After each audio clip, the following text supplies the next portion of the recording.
network of now, where we give you your quick political news and headlines to get your day started right. This morning, we are joined by congressional candidate Phil Ayer, who's running for Congress in Florida's 1st congressional district, all today on the AM Report.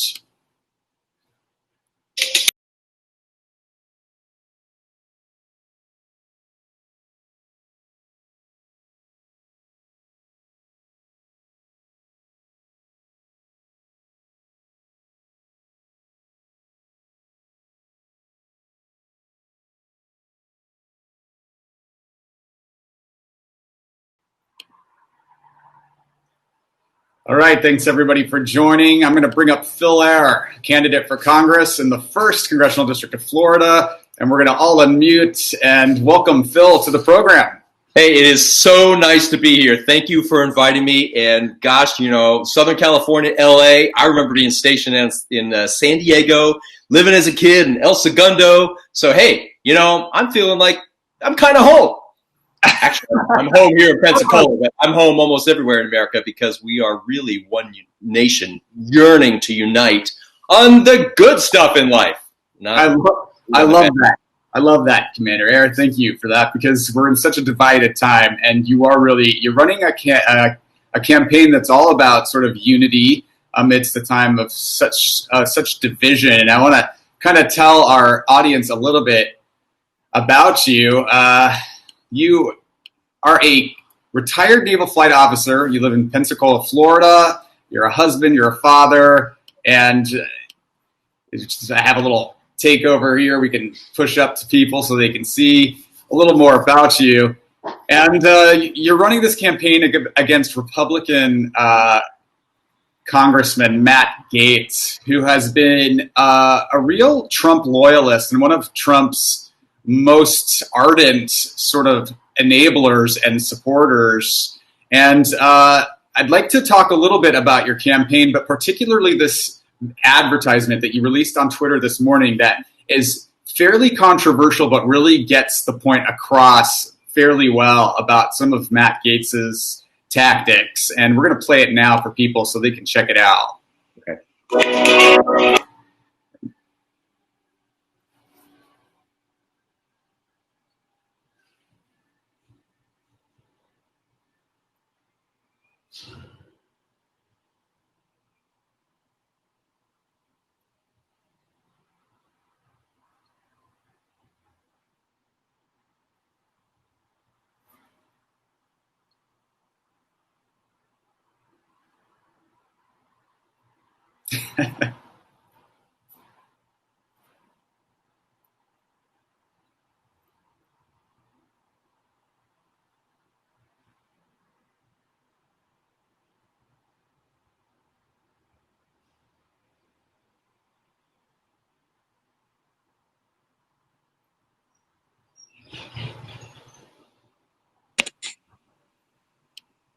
Yes, indeed. Thank you for that, Alex.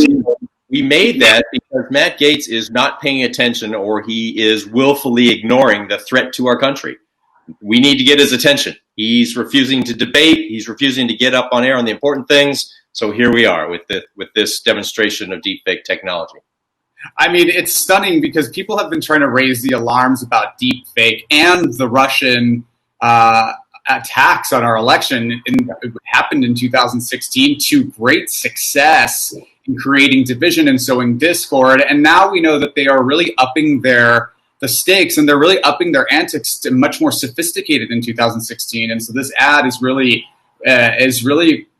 fantastic because it's showing just how easy it is to fake this kind of technology and attribute people to comments and statements that they never made. In this instance, Matt Gaetz is making statements that are absolutely reasonable in the fake deepfake video, but they would never come out of his mouth. Why is it that Congressman Gaetz has such a hard time speaking out against political disinformation and the Russian attacks on our democracy? Because his orientation is all on the wrong thing. His orientation is on what's in the White House and the legal problems therein.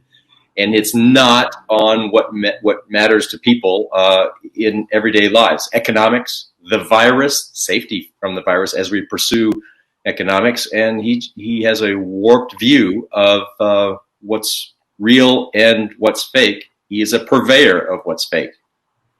Yeah, and he only came to prominence because I would say he didn't really have a national profile, but came to national prominence because of his sort of sucking up to Donald Trump and Donald Trump's worst instincts, which, he just this week, he was one of only 5 members of Congress to vote against a resolution committing to a peaceful transfer of power, which, as you know, is one of the cornerstones and safeguards of American democracy. What are your thoughts on that, and why does he take these sort of troubling positions, and what will you do?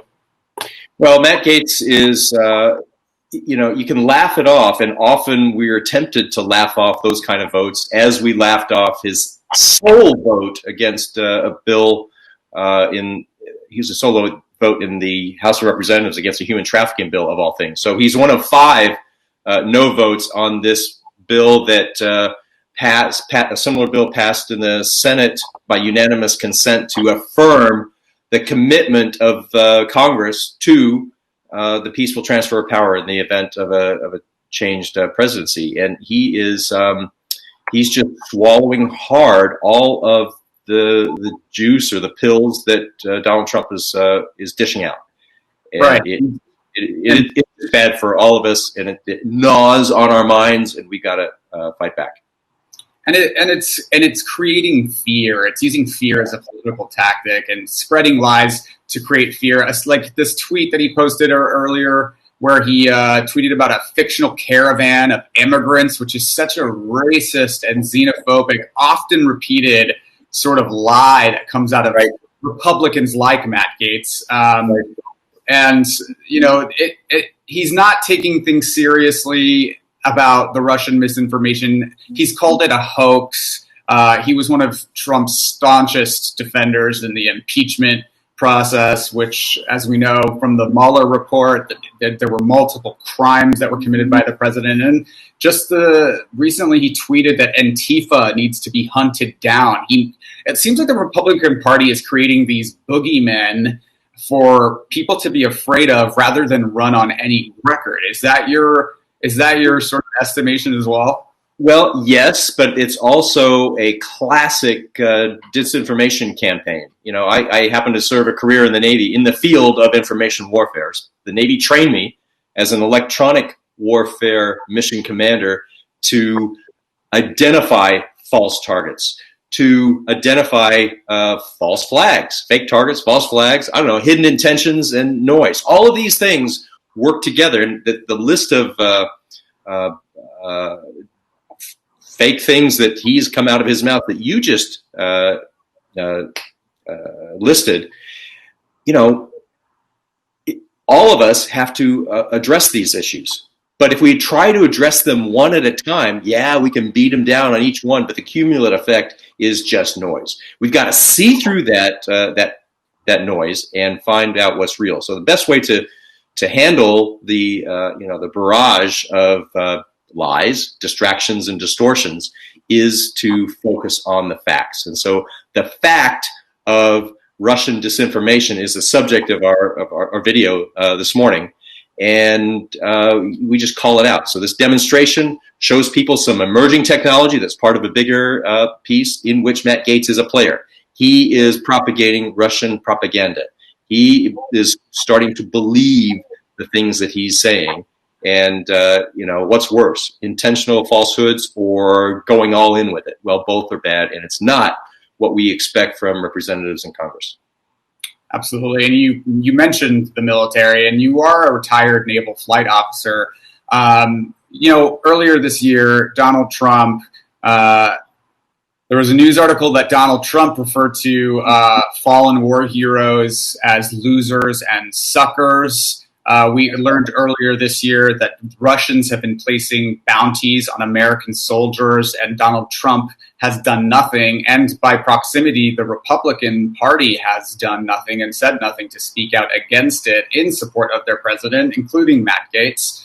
As a retired naval flight officer, what are your thoughts on this, and how problematic is it? Well, okay, so where is Matt Gaetz on this? These credible reports, these no disputing that Vladimir Putin is placing bounties on the heads of American soldiers overseas, and that is disgusting. That we would have our president not engage with him publicly and tell him to stop and stop doing the type of close hold backroom deals that he's apparently doing in his presidency. Now, Matt Gaetz represents the largest military community of any congressional district in the nation, and he has never served. And as you say, I'm retired, but I was a seaman and a commander. Short 26 years. It goes by fast when you're busy doing stuff for our country. And it's just there's very little. I can't think of a better example of Matt Gaetz going off of Northwest Florida values, American values, in his silence on the bounty issue and the credible reports of disrespectful comments to those of us who served and those of us who have laid down our lives. And not me, but my friends have laid down our lives in service of our country. And I know that many of your listeners have too, and it's wrong. Matt Gaetz, you said that you've been busy doing stuff, and Matt Gaetz should really give it a try. So let's talk a little bit before we have just a few more seconds here about what you'd like to do for Florida's first congressional district. What are the issues that you're running on, and what would you like people in Florida and in Pensacola and the neighboring areas to take away about what you can do differently for them? Okay, well, fundamentally, I'm in this race to restore Northwest Florida's honor that has been stained by this man, and to restore the integrity of our representation, the link between bond and representative, to actually take concerns to Washington and do something about it in a nonpartisan servant method. And I've got the skill set to do it, and we can do it. So we want to make sure that there are good jobs here and safe jobs in the pandemic. And, there's this dichotomy that's set up that says, oh, we're either going to control the virus or we're going to have a booming economy. That is so much, as Joe Biden would say, malarkey. It's just wrong. You don't take an airplane and fly an airplane when it's not safe. You make sure it's safe so that you can fly. Same for the virus. We make sure that our going into restaurants, going into schools is safe as we proceed, because these are activities that must proceed. And we need to do everything we can to recognize the problem, eyes open, prepared to act responsibly, and to get on with life, but not to ignore it, such as happening here.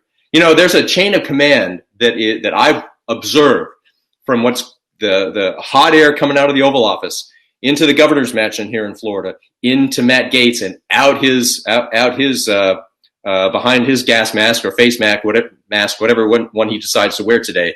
And it's just trying to take political spin to cure the virus, and that ain't on either. You need people that practical people. Most military folks are practical. Most, I didn't say all, that take a good, realistic look at the physical environment and deal with it for the betterment of the mission. And the mission in Congress is the well-being and prosperous conditions to set conditions so that people can enjoy their liberties and pursue happiness. Fantastic. This has been congressional candidate, not yet congressman, but we're hoping to have Phil Ayer, who's running for Congress in Florida's first congressional district. Phil, where can people find you and support your campaign?